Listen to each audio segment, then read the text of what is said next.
what's up mga kalikot? Good morning, panibagong araw, panibagong video tutorial na naman tayo. So sa mga pinalabas ko, mga in-upload ko tungkol sa mga kapasitor, marami nagdududa at marami ang mga negative comment. Marami rin nagbash na hindi raw totoo, na wala raw silbi. So last video tutorial natin, yung XRM na 125, palyado siya pag naka-rev, nagre-rev ka, pero pag naka-idle siya, okay naman siya. Then sira yung battery nun, tapos yung naipalit na regulator doon is hindi siya original, replacement. So kung may pambili ka ng battery, okay naman yun kung may budget ka. Pero kung wala kang pambili ng battery, so yun nga, tulad nung sa XRM 125 na yun, walang pambili ng battery, so nilagyan lang natin ng capacitor, naging stable na, naging okay na yung andar nung motor na yun. So marami nagsabi doon na edited daw, may cut daw yung video. So may mga nagsabi ron na kaya raw naging palyado ang motor dahil sa carb o kaya sa mga ibang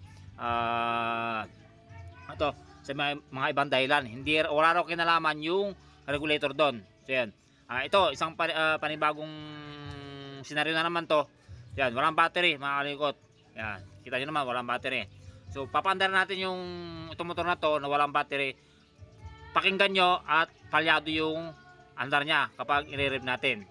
Bago natin lagyan ng kapasitor. At the same time, yung mga ilaw niya, busina niya, yan, kapag wala pang battery, then hindi pa natin lagyan ng kapasitor, medyo hindi siya kayang paganahin dahil ito naka mini driving light to. Saka naka Night Pro Music, yung may 12 bits. So pandar natin yung motor na wala pang kapasitor. Yan, walang battery yan, ha.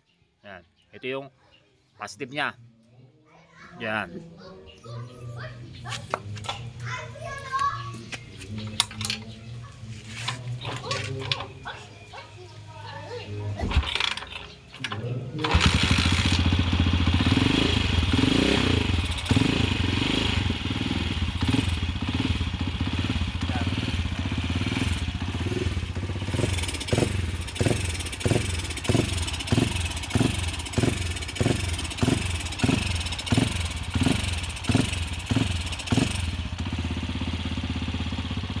Yan, pag naka-idle siya, okay naman. Pero pag ne-rev natin, mga 1/4 throttle pa lang, so may palyado na siya, pumapalya na. So ngayon, lagyan natin ng kapasitor. Yan, kapasitor. So hindi natin ikakat. Yan, para dire-diretso yung ating video. Para hindi sabihin na edited. So papatayin muna natin yung motor. Kasi baka makuryente tayo.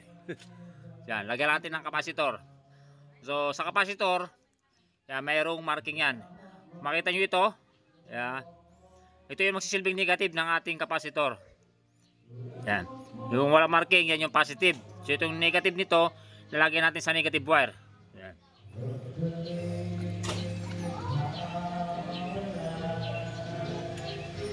So wag nyo tanong yan, tatlong wire. Kasi may mga kinakabit-kabit ako dyan eh.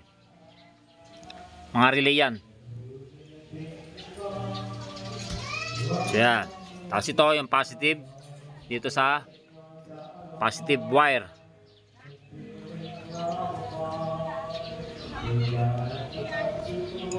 Then pandarin natin motor.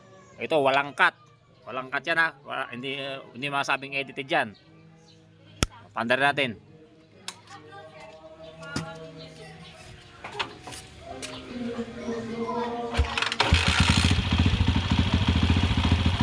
Pandar natin, tapos re-rev natin.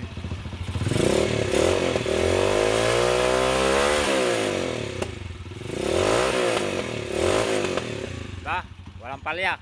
Nilagyan lang natin ang kapasitor. Sabi na, tingnan yung fuse, may fuse din yan, hindi rin pumuputok mga kalikot. O yan yung fuse niya, no. Yan, dumaan siya ng fuse. Pakita natin yung fuse.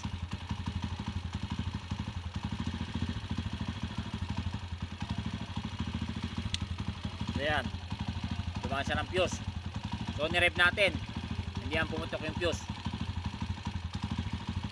Then tingnan natin yung mini driving light. Yan, mini driving light. Oh. Yan.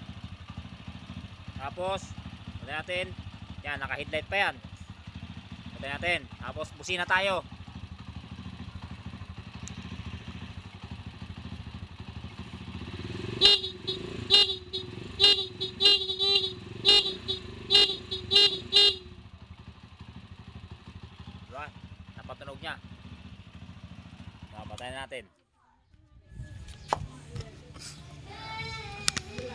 So yan, capacitor lang nilagyan natin, walang battery. So kung may pambili ka naman battery, halimbawa yan, wala kang siyang battery. So pag may pambili ka ng battery, bilan mo na ng bagong battery.